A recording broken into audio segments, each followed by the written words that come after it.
As bad of a night as the Pacers could have wanted, 4 rotation players end up not finishing their game against the Knicks with injuries. 3 of them didn't even start the game. We'll talk about all the injuries, the game itself, but a healed to tonight, and of course the big story, Tyrese Haliburton's injury in the third quarter and what it could mean going forward, all coming today on the Locked On Pacers podcast. You are Locked On Pacers, your daily Indiana Pacers podcast, part of the Locked On Podcast Network, your team every day.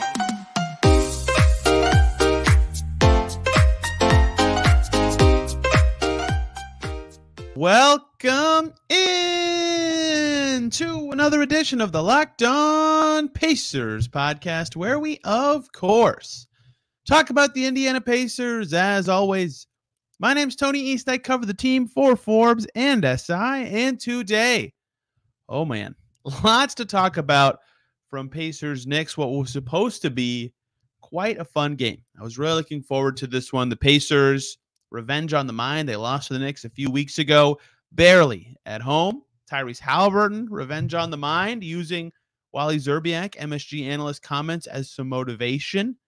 And the Pacers in general, close standings battle. The Knicks in 7th entering the game, the Pacers in 6th. The winner ends the night in 6th. Playoff positioning could be important for these teams. Pacers can now not win the tiebreaker because they lost. We'll get to the game later. So much at stake. So the basketball game was going to be important. And then it was announced earlier in the day that Aaron Nesmith wouldn't play. And then a couple of hours later, not even, a couple minutes later, Oshae Brissett's not going to play. And then Myles Turner's not going to play. And those we'll talk about later in the show because they seem like shorter-term injuries, although we don't know that for sure. The big one, though, we'll lead off with this before talking about the game itself. Pacers lose 119-113. That is secondary potentially to what happened in the third quarter of this basketball game. Tyrese Haliburton, who at the time of the play I'm describing, 15 points, 7 assists, an okay game. The 3 was not falling for him, certainly, but was finding a groove, especially in that third quarter before the play happened. Tyrese Haliburton, badly injured. Maybe not badly. We don't know anything for sure, but Haliburton has the ball in the right slot, right wing area. Is being defended by Quentin Grimes. I posted the video on my Twitter feed if you would like to see the play. And he tries to drive to the basket. And he gets in the lane, and he's kind of met by Isaiah Hartenstein. And so he tries to kind of go left, and he gets knocked to the ground. And when he's coming down, his missed shot, his missed layup comes off to the left, which is the side of the rim that he just went to. So now all the players are coming towards him, but he's on the ground. And so as he's falling, basically kind of as he lands, Grimes is running across him to try to grab the rebound, and there's some contact there, and Haliburton's legs kind of land different than it looks like he planned on it. And then Hartenstein also turning for the rebound, looks like he kind of lands on Haliburton's left leg, left foot area. It's hard to see from the angle of the broadcast because there's the left side of the basket on the left, and there are people in the way. And then Isaiah Jackson, the Pacers center, ends up trying to jump in for the rebound, and he lands on Haliburton's right knee, and then he runs back. And a Jackson landing on Haliburton actually might have helped, even if because he landed on the other knee, the non-injured one. It looks like, we'll see what this all turns out to be. But Jackson looks back and realizes Haliburton's on the ground after that collision because he was involved in it. So he intentionally fouled to stop the action. And the camera for the broadcast cuts, Haliburton is walking by himself. He's bending both knees, which is, I suppose, an early indication of positive signs, although I am grasping at nothing. I'm not a doctor. I don't know what I'm talking about.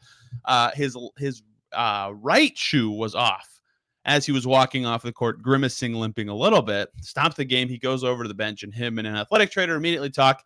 He went straight back to the locker room. He was, again, walking himself, like no aid required, no teammate lift required, but he left the game.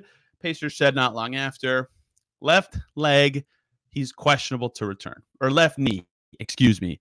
He's questionable to return, which at questionable nation, and you go, oh, okay. Maybe it's not so serious. Maybe it's a bruise. Who knows? But again, left knee, uh-oh. And then 6 minutes later, the Pacers said he will not return. It was a sore left knee that they listed it with. They said he won't return. He's done for the night. Haliburton obviously did not return. He finished with that 15-7. They really could have used him. The spirited comeback the Pacers had, which, again, we'll talk about in the second segment, would have been potentially completed had he been playing. So that's devastating if this is anything sort of serious for Haliburton and anything. Again, promising to see him bending them and walking on his own, but not promising after the game. Rick Carlisle says to reporters Tim Bontemps of ESPN was in the room.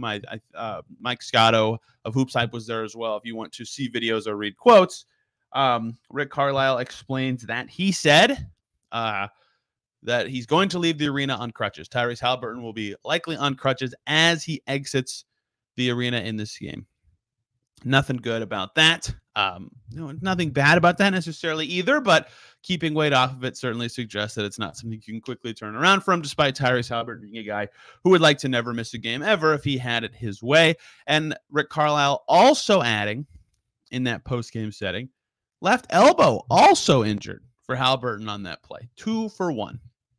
Look, without knowing what the injury specifically is, how long it is, it's impossible to guess how this changes the Pacers season. If it's a bruise and it's like a week or I'm not even going to guess timelines. I was about to say a week or two. I have no idea what this even could be.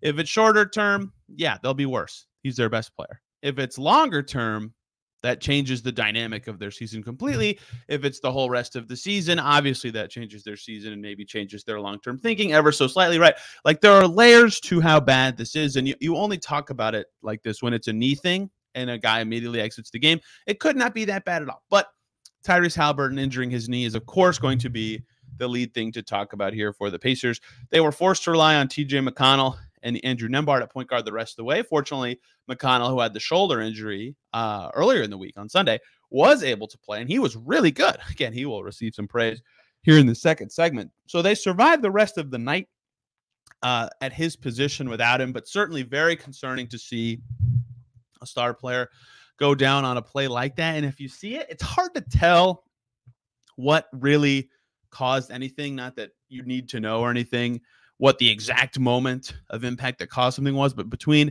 getting bumped on the drive and bumped on the ground and guys landing on both of his legs. And then when I saw him coming off with his right shoe off, I actually thought it would be a right leg injury, because sometimes guys, like, they feel like their foot is trapped in the shoe when they get hurt with a certain leg. So they try to get the shoe off and it feels more free and they can realize what the injury is. So when his right shoe was off, I thought maybe it was his right knee. It's his left knee and elbow. So the left side collisions that happened earlier in the interaction seem like the key ones in this. So again, we'll see what this is. To me, the fact that he was able to go off by himself is at least somewhat promising, right? No total aid required, but a limp and crutches, certainly not something that's good in that situation. So look, we'll see what this is. That will, of course, be a large topic of discussion on this show for a segment when we find out what the injury is tomorrow. More testing, Rick Carlisle said, will be done. It sounds like on Thursday. Pacers don't practice. On Thursday, they play Friday against Atlanta and then Saturday against Memphis.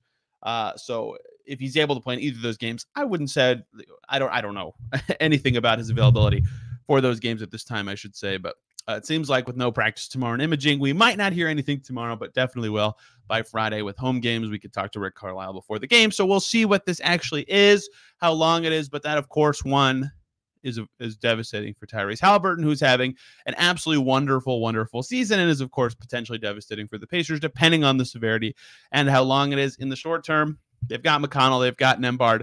If one of those guys gets hurt, they'll have to get creative or, do a two-way dance to get a point guard in, but that's thinking too far ahead. The story for now and the headliner is Haliburton hurt. We'll see how long this actually keeps the Pacers in trouble for without him. In the meantime, though, they had to play the rest of the basketball game, and ironically, they played very well for the rest of the basketball game. Buddy Hield, maybe his best game of the season. Let's talk about Pacers Knicks in general. 119-113 final score, but that does not tell the story of the game at all. So many fun moments in this game. So many big plays by guys who don't normally step up and make the big plays. Let's talk about everything you need to know from Pacers Knicks. Before we do that, though, let me tell you guys about Built Bar. Looking for a delicious treat but don't want all of the fat and calories? Then you've got to try a Built Bar. We just got through the holidays and the New Year's, and I know my goal, eat a little healthier this year. A lot of soup so far. And if you're like me, though, and you want to eat healthier, but you don't want to compromise taste, then I've got the thing for you. You've got to try Built Bar. It's healthy, it's tasty, it's delicious. You've got to try it. What makes them so great? Well, again, 100% covered in chocolate, real chocolate, and they're unbelievably good with flavors like churro, peanut butter brownie, that's my favorite, and coconut almond. I don't know how the bars taste like a candy bar while being healthy and having awesome macros. Like they have 130 calories, 4 grams of sugar, 17 grams of protein. They're fantastic. And now you don't have to wait for them to ship from their website. They're finally in stores. You can go check them out at Walmart and Sam's Club. That's right. Head to your nearest Walmart today. Walk to the pharmacy section. Grab yourself a box of Built Bars. You can pick up a 4-pack there of various flavors. Or if you're close to a Sam's Club, they've got the 13-bar box with some of their favorite flavors there. And, of course, you can buy them at Built.com to get whatever you want. Check them out. Built Bar. You will not be disappointed. Thank you, as always, for making Locked On Pacers your first listen today and every single day.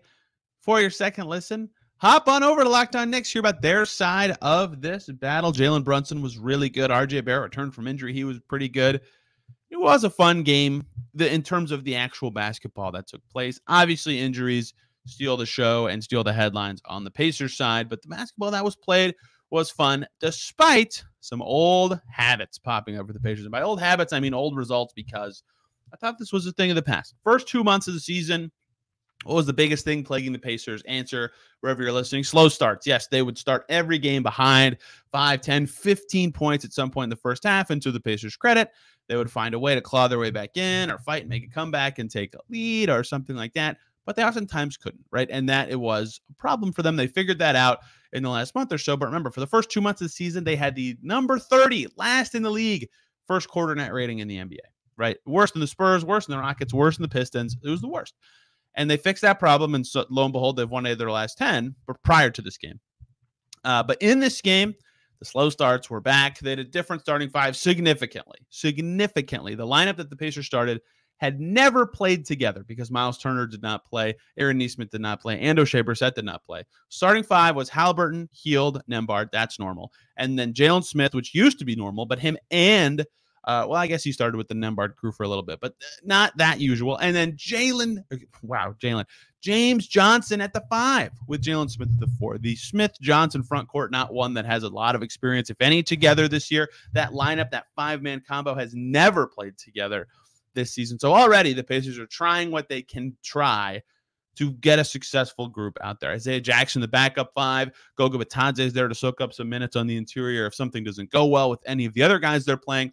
But they started that group, and the bench and the starters and everybody who played stunk in the first quarter. 21 first quarter points for the Pacers. They were down 16 at the end of the first quarter. They lost by 6. They played very well. Well, that's a stretch. They were down by 25 in the early third, but they were only lost the second quarter by 5. They won the third quarter. They won the fourth quarter. Like the rest of the way, despite some up and down patches, they played pretty well. But their start was absolutely awful, and they kind of had to experiment with lineups and tinker to get going early in this game because they were playing such a unique group of players compared to the ones they typically had available, and that kind of dictated how this game would go, right? The Pacers looked miserable in the first half, and they couldn't do anything. Like the thing I tweeted that stood out to me is, if you look at the first half stats, every single thing you'd want to look at as an indicator of who played better. Pacers shot 7% worse from the field. They made 5 fewer threes. They made 8 fewer free throws. They got out-rebounded by 9. They had 4 more turnovers, and they had 6 more fouls. Like every single little thing, every single individual one of those things you could say a team uses to get an advantage, the Pacers lost every single one, right? They had a miserable first half. And some of that was the rotation was weird. Their guys, hadn't played together that much. And some of that was guys just having a bad night, right? Andrew Nembhard was 3 of 6. TJ McConnell was 3 of 4. Every other player was under 50% shooting in the first half. Their leading scorer had 9 points on 9 shots. Right? It was not a good first half for the Pacers. But I am not selling this game very well because it was awesome in the end. It came out to be a very fun game. Everybody who was active played in the first half. Well, Rick Carlisle tried to find anything that worked with the guys he had. And you can't blame him for playing everybody, but Terry Taylor got a 3.5-minute stretch. Goga plays for 3 minutes in that half. And of course, James Johnson starts and plays 13 minutes in the first half. 3 rebounds, 2 assists, 2 steals, and a block for James Johnson in this game. Despite not quite having the speed to keep up with this team all the time, he still did pretty well in general in this game. And then in the second half, the Pacers tweak some stuff. They don't start James Johnson. They start Benedict Mathurin instead, which in retrospect, they probably should have done at the start of the game, but that's easy to say in hindsight. But it might have been easy to say at the moment, too, given who was available. Either way, Mathurin starts. James Johnson does not play the whole second half. Terry Taylor does not play. in the second half. So they cut it down to 9 guys with the reserve unit in the second half, being Goga Batadze, Chris Duarte, Benedict Mathurin, Isaiah Jackson. TJ McConnell, not Benedict Mathurin. Sorry about that. And that second half, the Pacers were awesome. They played a fantastic basketball game. Total tale of two halves kind of game for the blue and gold in this game. Buddy Hield had the best half of his season, one of the best halves of his career, 26 points. He had 6 threes in the second half alone. Like, he was on absolute fire down the stretch of this game. He was getting them back into it. TJ McConnell had an absolutely nasty spirited second half as well, with 8 points, 7 assists, and 6 rebounds just in the second half. And his defense on Brunson was ridiculously good, who was 4 for 9 in the second half of this game. Jalen Smith didn't miss a shot. Haliburton went 2 for 3 before he got hurt. Mathurin was 5 for 9 for 14 points in the second half. And Goga played really well on both ends in the second half as well, with 5 points and 2 boards. Like, they got contributions from everybody, and they were getting to the line. 12 free throws, 8 made threes, 18 made twos, only 4 turnovers. Basically everything they did bad in the first half, they turned it around in the second half. And they couldn't take McConnell off the floor. He was playing very well. Mathurin is their best self-creator with Haliburton out. A lot of stuff changed and looked good and went well for this team in the second half, and they slowly kept chipping at it. The Knicks went up by as many as 25 early in the third. I thought this one was going to be an absolute blowout at that point. They extended their halftime lead, and it was like 7 minutes to go in the third when this was a 25-point lead. It wasn't like early in the quarter or anything like that. I want to say it was 53-78. Yeah, so it's 7:40 to go, nearly the middle of the quarter. And then the Pacers started to slowly chip at it, get it down to 14, force the Knicks timeout, get it down to 10, and then it's a 14-point game at the end of the third, and then they get it all the way down to 3. Like, the Pacers just slowly kept chipping at it and chipping at it and chipping at it. Every time they got it to one possession, they could not get the stop in the fourth, right? A little more, they get it to 10, they get it to 8, they get it to 6, they get it to 4, it goes back up to 7, they get it back to 4, and then finally they get it to 3 for the first time.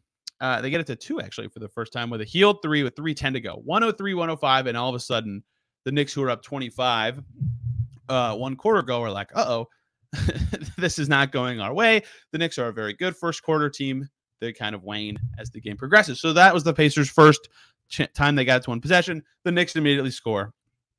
On the other end, they go on a little run. The Pacers get it back to one possession. The Knicks score, and then the Pacers, for the last time, have it as a one-possession game, 109-102, and they get the stop. Jalen Brunson misses a 9-foot fadeaway jumper with a minute to go. So somehow, some way, that this is what the Pacers do. They fight back from these big deficits, and what I was going to say, somehow, some way, they had cut a 25-point second-half deficit down to 3 with the ball, with a chance, with a man who'd hit 6 threes on his own in the second half of this game, Buddy Hield. And he takes a tough one with a kind of open lane with about 50 seconds to go. But I get going for the tie. He was on fire. He earned it. He misses the 3. Quentin Grimes hits a 3 on the other end of the game. Never got back to one possession. The Pacers got it to 4, but could not get it done. 119-113 the final. Look, if you only watched the last 3 quarters of this game, you'd have thought the Pacers and the guys they had available played much better than the Knicks. But the first quarter happened and cannot be ignored at all. And the Pacers were absolutely awful in that quarter. 21 points, 9 made shots, only 2 made threes. I mean, they did not do well. Quite frankly, they gave up too many offensive rebounds. Like, everything that could have gone wrong for them did. And Jalen Brunson had 15 points in that frame alone. So on the court, first quarter crushed the Pacers, but good stuff from Buddy Hield. Season high 31 for him was the final number. His first time over 30 this season. I think his second time as a Pacer. He had 36 once last year as well. McConnell finishes with 14, 8, and 7, and some good defense. He was really solid. Mathurin was the Pacers' second best scorer with 20. He also had 6 rebounds. So a couple of good performances in there. Haliburton was trending towards a 20 and 10 game, right? He had 15 and 7 when he went out. So they got some good performances, but not quite everybody stepped up in the perfect way, but enough to make it interesting, especially given the resources they had available, right? I think given how undermanned the Pacers were, they played a pretty good game. And that is the final story of this game, because you'll notice a couple players whose names I didn't say. Aaron Nesmith didn't play. Oshae Brissett didn't play. Myles Turner didn't play. All huge deals in the grand scheme of this game, especially when compounded by the fact that Tyrese Haliburton missed the last quarter and some change. Let's talk about those injuries, how they impacted the game, and if there's any long-term things to think about with that stuff to close out today's show, because those injuries all matter quite a bit as well. Before we do that, though, let me talk to you guys about LinkedIn Jobs. As a small business owner or hiring manager, you know that success in 2023 all depends on the team members you surround yourself with. That's why you have to check out LinkedIn Jobs. With LinkedIn Jobs, you can hire qualified candidates more efficiently by matching open roles with people who have skills, values, and experiences to help you achieve your goals. LinkedIn Jobs helps you quickly attract qualified candidates to your open jobs with targeting tools that go beyond the resume, looking for insights that your job post has, and they have 875 million member profiles to put your post in front of the most qualified candidates. Identify them at LinkedIn Jobs and connect with them fast and for free. LinkedIn Jobs makes it easy to screen and rate applicants based on your qualifications. That's why small businesses rate LinkedIn Jobs #1 in delivering high-quality hires versus leading competitors. LinkedIn Jobs helps you find the qualified candidates you want to talk to faster. Post your job for free at linkedin.com/LockedOnNBA. That's linkedin.com/LockedOnNBA to post your job for free. Terms and conditions apply. Thank you, as always, for making Locked On Pacers your first listen today and every single day. For your second listen, jump on over to Locked On Sports Today. Hear the latest news from around the sports world. Go beyond the scoreboard, behind the scenes with the local experts here at the Locked On Podcast Network. Your team every day, available on YouTube, Odyssey, wherever you get podcasts. I can't believe this, but I have to do 2 injury segments in one show. The Haliburton one is different because it looked like, well, 2 things. 1, he's the team's best player and an all-star. But 2, a knee thing, the way he exited the game, the fact that he left on crutches makes it seem like something that could be longer term, whereas the other 3 we're about to talk about don't seem that way now, but I don't know anything for sure. That said, number 1, Aaron Nesmith, the one we knew could be in doubt in advance. He did not practice Tuesday. We walk in there. He was in sweats. What's going on there? He's sick. Non-COVID illness. He did travel to New York. Rick Carlisle said he didn't play. That one was somewhat expected to be possible, but that obviously is a big deal. Aaron Nesmith, one of the team's best, if not the #1 best perimeter defenders on the team. And oh, look, RJ Barrett has 27 points. That was obviously a matchup that made a lot of sense. Jalen Brunson had 34 points. That's the 2 guys that in theory you would see Nesmith on or Nembhard on, although with Mitchell Robinson and Julius Randle, it's not as easy. Either way, those 2 guys both had a good game. With Nesmith unavailable, would have been great to have him on either end of the floor in this game, but the Pacers didn't. But it's a sickness, right? That one, eventually it'll clear and he'll be back to return. The other 2 were quite surprising. First up, we learned at about 6:45. This was, for me, on these road games, learning as the team post update. So about 45 minutes before the game, Oshae Brissett, hamstring strain. He's out. Wow, okay. That's surprising. That's news. He has, I don't know if he's missed a game due to injury since the Pacers signed him late in the Nate Bjorkgren season in 2020-21. Oshae Brissett has a hamstring strain. So on top of Nesmith already being announced as out, now the Pacers have their other forward-sized dude not playing and unavailable. And guess what? Like I said, the forward-sized dudes for the Knicks had a good game. Julius Randle had 16 rebounds. He's another body you throw stuff at with size. They didn't have anything without Brissett and Nesmith. That one was a late addition to the injury report that we knew. It was obviously for the Pacers to overcome, and a big part of their rotation change that got Terry Taylor in there in the first half. They needed to do something to get him in there. But yeah, the hamstring soreness, as it was listed, I believe, for Brissett, that's tough. That's a late one, and the Pacers could have used him against the Knicks. His size, he's the only guy of that size. He's very uniquely positioned to be helpful for the Pacers, and they could have used him in this game, but they didn't have him. And number 3, the big one, because I think Scott Agnes put in a story that the Pacers officially found out or able to relay information less than 30 minutes before the game. Myles Turner, who was there and or maybe went through, I don't know what level of warmups he went through, but in a team meeting, it was determined he had that was per Carlisle's recount of the events. It was determined that right after or in a team meeting, he had back spasms. Yikes. Back spasms are tough. Those hurt. They all hurt. Hamstring soreness hurts. All of these hurts. Being sick sucks, and whatever happened to Haliburton. Either way, I had back pain last year, so every time I hear back spasms, I reflex. Turner back spasms, he's out, and the announcement from the team came out after they had announced that Turner would start originally, and about 4 or 5 minutes before tip. So that was a late call, James Johnson getting the very late nod. And I wonder if they kind of had units in place already in a game plan for the starting five that it made sense to go with the center. And if they had more time to maybe plan a little bit, Mathurin would have started. Doesn't matter. Either way, James Johnson starts, no Turner, very late scratch. Like even for a late scratch, it was late. So Turner does not play in this game as well against a guy like Mitchell Robinson, who can leap and actually set good screens and is mobile for a big. That's a tough loss. Both good defensive big men, Robinson and Turner are. But no Turner in this game for the Knicks, or excuse me, for the Pacers as well. Who knows with back spasms? This could be something that lasts maybe a few more games. Again, without knowing the severity, it's impossible to say. I don't think he was visible on the bench. Carlisle, a bunch of people did this stupid thing where every time Myles Turner's hurt, they say he got traded. No, Rick Carlisle made it very clear after the game he did not. But he did have back spasms and did not play in the game. And hey, look, the Knicks were driving with confidence. They got to the rim easier. They passed it out of the paint easier. The same way they were able to score with ease because they didn't have Oshae Brissett defending them, and the same way that they were able to have R.J. Barrett and Jalen Brunson go off without one of the Pacers' best perimeter defenders available. The post was easier too. 38 points in the paint, 11 second chance points for the Knicks in this game.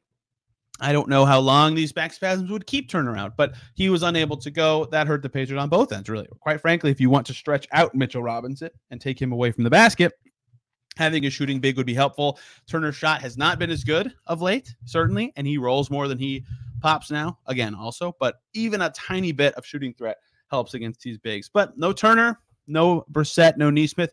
And the thing about this kind of situation is, like, sometimes it can be doable to survive one of those, right? Nesmith doesn't play. Okay, you start Jalen Smith. Your second unit is exactly what it was early in the season. You're ready to go. If Brissett can't play, but you have Nesmith, right? You got Isaiah Jackson. He's ready to go. You got Terry Taylor. You got guys who can step in and give you size or give you something with the second unit in a way you're prepared for. They had Turner, they had situations early in the season without Turner, right? You move Jalen Smith to the 5. You could go with Nesmith. You could go with Brissett. You have other options. You've played like this before, and you have enough backup bigs to get around it. But when they're all out, now you need literally everybody, right? You have to either slide everybody up a position and then your second unit's completely crazy, or you have to do what they did and sub in a third stringer to keep your second unit more intact. But that group has also changed because of injury. Like Isaiah Jackson, I thought when Nesmith was out, Isaiah Jackson would be the big beneficiary because Jalen Smith would start. Isaiah Jackson's the backup 5. There you go. Everything. They've dealt with this sort of situation before. Nesmith missed time with those foot injuries early in the season. But then Brissett's also out. So now you need another big with the bench group. Who's that going to be? Is it going to be Goga? Is Isaiah Jackson coming in to play the 4? Is it Terry Taylor, who hasn't played rotation minutes in a long time? How do you manage that? Is it James Johnson, whose toughness they value? There's a lot of ways you can go. And then Turner's also out. So now you have another big. You've already were planning for one thing. Now you're doing a whole nother thing. You have to get a big into the starting 5 and then figure out who's replacing that guy. You just moved it. It's so many moving parts. And that's why, I tweeted in the first half a couple times, like their starting 5, like I said earlier, had never played together. 0 minutes prior to this game. Like that's real. Even if 4 of them have played together, 3 of them, whatever, like they generally know what to do. It's not like this is so hard to overcome, but lineup chemistry is certainly a thing that players have talked about. The second unit in the first half at one point was McConnell, Mathurin, Hield, Jalen Smith, Goga Bitadze. That was also a 5 that had never played together before. That trickle-down effect goes beyond the starting 5. It makes it a lot harder to gel and click. And as the game progressed and Rick Carlisle figured out what the rotation should be and the right guys were in there, they got a lot better, but it was hard for them early to overcome that. So in terms of long-term impact for this stuff, I don't really know. Given the way he talked about the Turner thing, it doesn't sound like it will be a super long-term thing. A sickness for Nesmith also doesn't sound like it'll be a super long-term thing. No idea with Brissett and hamstring issue how long that could be, but without knowing, we can't. Again, I don't travel, so I wasn't there to know what was said. I guess we'll have to kind of see. You could see Brissett on the bench the whole game, being happy for his teammates. So we'll see where this stuff goes long term. But anytime those guys miss, look, the Pacers were pretty healthy in the first half of the season. They haven't really had to overcome a lot of injuries, but getting them all at once, certainly very tough for them. And it'll be interesting to see if any of these guys are out, including Haliburton, beyond this game, how the Pacers adjust who needs to be more important and what they can kind of shift around, because playing small has finally worked for them. They might have to lean really into that if these same group of guys miss another game. We'll see what happens, though. We'll, of course, cover it here for you on the Locked On Pacers podcast, which has been very injury-filled with segments this week. I feel like we've gone back to the last 2 seasons the last couple days. Tomorrow, kind of depends. If we get news on Haliburton's injury, that, of course, will be the leader and a big topic of discussion. Same with Turner, Brissett, Nesmith, all those guys. If not, I'll come up with an interesting first segment about the team, and then Brad Rowland from Locked On Hawks will join us to talk about the Hawks, who we haven't had a chance to talk about yet. Ex-Pacers coach Nate McMillan and the Hawks in Indy again tomorrow for the second time this season. And Brad will break down the Hawks, and, of course, we'll talk about team building as we do here on Locked On Pacers. Thank you guys a ton for listening. Have a great rest of your day. We'll see you tomorrow.